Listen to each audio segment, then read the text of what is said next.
क्या ही है कि पहले छोटे छोटे हाँ। ये मनोकी संदेश ये आखिरी बात आप आए तो आप হ্যালো এভরিওয়ান, কেমন আছো তোমরা সবাই? আশা করছি সবাই খুব ভালো আছো আর আমিও ভীষণ ভালো আছি। তো দেখো, অনেক দিন পর আবারও আসলাম তোমাদের সাথে একদম নতুন একটা ভ্লগ ভিডিও নিয়ে। আসলে কিছুদিন আগে সারনাথ গিয়েছিলাম, সেই ভ্লগ ভিডিওটা তোমাদের সাথে শেয়ার করব করে আর করা হচ্ছিল না। আজকে একটু সময় পেলাম, ভাবলাম তোমাদের সাথে শেয়ার করি। উত্তরপ্রদেশে যে কটা দিন আছি খুব ইচ্ছা আছে এরকমভাবে সারা জায়গাগুলো একটু ঘুরে নেব। আর এই জায়গাগুলো এত সুন্দর না, মানে না এলে আমি জানতেই পারতাম না। তো সেরকমই একটা দিনে, ছুটির দিনে বলতে পারো, সারনাথ এসেছিলাম। সারনাথের ভিডিওটা তোমাদের সাথে আজকে আমি শেয়ার করব। আর জানো তো, এখানে এসে না প্রচুর ফরেনার দেখলাম, মানে আমি ভাবতেই পারিনি যে এখানে এসে এত ফরেনারকে দেখতে পাবো। তারপর আস্তে আস্তে দেখি তো কত রকম মানুষজন আছে, আর এত সুন্দর জায়গা না, সত্যি মনটা এমনি মানে শান্ত হয়ে যায়।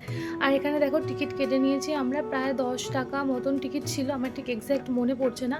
এর সাথে একটা মিউজিয়াম আছে, মিউজিয়ামের টিকিটও একসাথে কাটা হয়ে গিয়েছিল। তো যাই হোক, আমরা এখন ভিতরে যাচ্ছি। আর এখানে জানো তো, এখানে এসে দেখি প্রচুর বাঙালিরাও আছে। কারণ কি, বেনারসের এটা একদম কাছে, যখন মানে কেউ বেনারস ঘুরতে আসে তো সেখান থেকে সব মানুষই প্রায় বলতে পারো সারনাথ কিন্তু ঘুরে যায়। আর এটা বেনারস থেকে কয়েক কিলোমিটার দূর হবে, ওখান থেকে মানে অটো করে বা যে কোনো ক্যাবে করে তোমরা কিন্তু আসতেই পারো। বেনারস আসলে অবশ্যই কিন্তু সারনাথটা ঘুরে যেও। বেনারসের পরিবেশটা একরকম আর এখানের পরিবেশটা একদম অন্যরকম। আসলে বেনারসে কী হয়, একটু কোলাহল বলতে পারো, লোকজন মানুষজনের সমাগম থাকে, সেই জন্য একটু হই হই ব্যাপার থাকে। কিন্তু এই জায়গাটা একদম শান্ত নিরিবিলি, মানে তোমরা যেরকমভাবে দেখতে পাচ্ছ জায়গাটা, আশা করছি বুঝতে পারছো, ভীষণ শান্ত।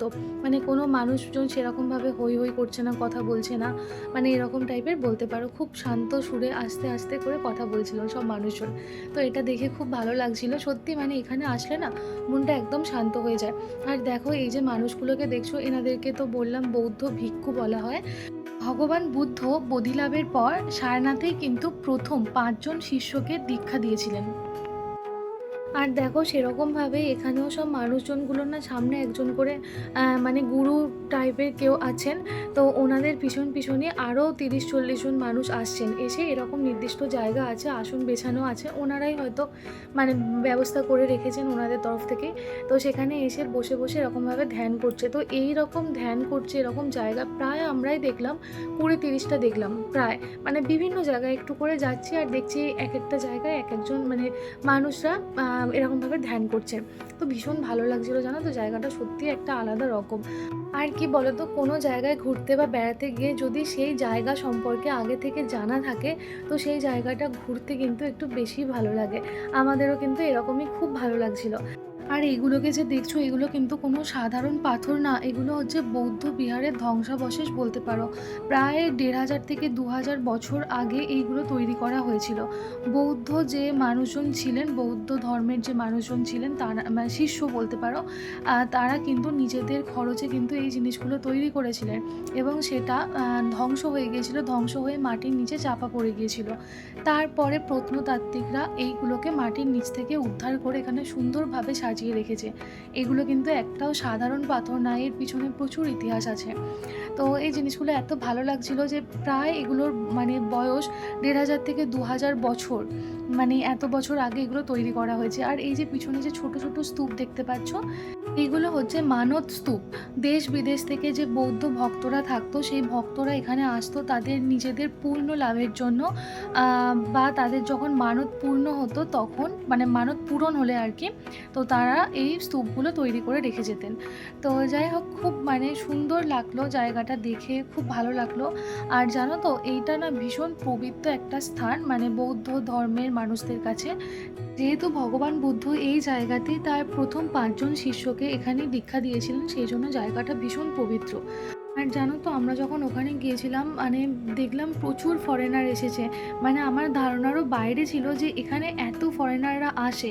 তো অবশ্যই এটা তো অনেক বড় জায়গা, বৌদ্ধ ধর্মের মানুষদের কাছে এটা ভীষণ পবিত্র জায়গা, আগেই বলেছি। তো সেই জন্য প্রচুর ফরেনারদেরকে দেখলাম। আর দেখো, এটা ধামেক স্তূপ। আর এই ধামেক স্তূপটা কিন্তু ওই যে দীক্ষা দিয়েছিলেন না ভগবান বুদ্ধ, সেই তার উদ্দেশ্যেই কিন্তু এই ধামেক স্তূপটা বানানো হয়েছে। আর তোমাদেরকে আরও একটা কথা বলে রাখি, এই জায়গাতেই কিন্তু অশোক স্তম্ভও রয়েছে। অশোক স্তম্ভটাও কিন্তু এখানে ভাঙা পড়ে গিয়েছিল, মানে মাটির নিচে চলে গিয়েছিল, সেখান থেকেই কিন্তু প্রত্নতত্ত্ববিদরা সেই অশোক স্তম্ভ উদ্ধার করেছেন এবং সেটা আমার এখানে যে মিউজিয়াম আছে সেই মিউজিয়ামে কিন্তু রাখা আছে। যে আমরা দেখেছি অশোক স্তম্ভটা আমরা সবাই চিনি, টাকার মধ্যে, পয়সার মধ্যে বা সরকারি যে কোনো জায়গাতে আমরা অশোক স্তম্ভ দেখতে পাই। ওই যে 4টে সিংহের যে মূর্তিটা থাকে সেটাই আর কি। সেটা কিন্তু এখানেই কিন্তু পাওয়া গেছে, মানে এখানেই কিন্তু তৈরি হয়েছে, এখান থেকেই নেওয়া হয়েছে। তো ভীষণ একটা আমাদের মানে ভারতীয়দের কাছে এটা ভীষণ একটা গর্বের বিষয় যে মানে এই জায়গাগুলো যখন দেখতে পাই না ভীষণ ভালো লাগে। আমি যতটুকু জানি তোমাদের সাথে ততটুকুই আমি শেয়ার করলাম, ততটুকুই বললাম। যদি মনে হয় কিছু আমি ভুল বলেছি তাহলে আমি তোমাদের কাছ থেকে আগে থেকে ক্ষমা চেয়ে নিচ্ছি। যদি আমি কিছু ভুল বলে থাকি তোমাদের মনে হয় অবশ্যই কিন্তু আমাকে কমেন্ট বক্সে বলো, তাহলে আমি ভুলটা আমি ঠিক করে নিতে পারবো। আমি অনেক দিন থেকেই ভেবেছিলাম এই জায়গায় যাব, কিন্তু যাওয়া হচ্ছিল না। আর হঠাৎ করেই বেরিয়ে এসেছি, সেই দিন একদম মানে ইচ্ছা ছিলই না আসার, কারণ কি ভীষণ টায়ার্ড ছিলাম, রান্না টান্না সকাল থেকে করি। কিন্তু যাই হোক মনে হলো একটুখানি ঘুরে আসি। আর সত্যি কথা বলতে এখানে এসে না পুরো মনটাই একদম মানে আলাদাই হয়ে গেল। এত ভালো লাগছিল, মনে যেন একটা আলাদা শান্তি পেলাম। এত সুন্দর জায়গাটা ছিল। তো আমাদের একটু ভুল হয়ে গেছে, আমরা টিকিট কেটেছিলাম কিন্তু ভিতরে এতটা সময় কাটিয়ে ফেলেছি আর মিউজিয়ামে আসা হয়নি। মিউজিয়ামটা প্রথম থেকেই খুঁজেই পাচ্ছিলাম না। একদম ঠিকঠাক টাইমের মধ্যেই আসতে হতো, তবেই ঢুকতে দিত। যে আমাদের প্রায় 5 মিনিট মতো লেট হয়ে গেছিলো, সেই জন্য আমাদেরকে আর ভিতরে যেতে দেওয়া হয়নি। তোমরা যখন আসবে অবশ্যই কিন্তু মিউজিয়ামটা ঘুরবে। আমরা আরও একবার যাব, মিউজিয়ামটা দেখে আসবো ভালোভাবে।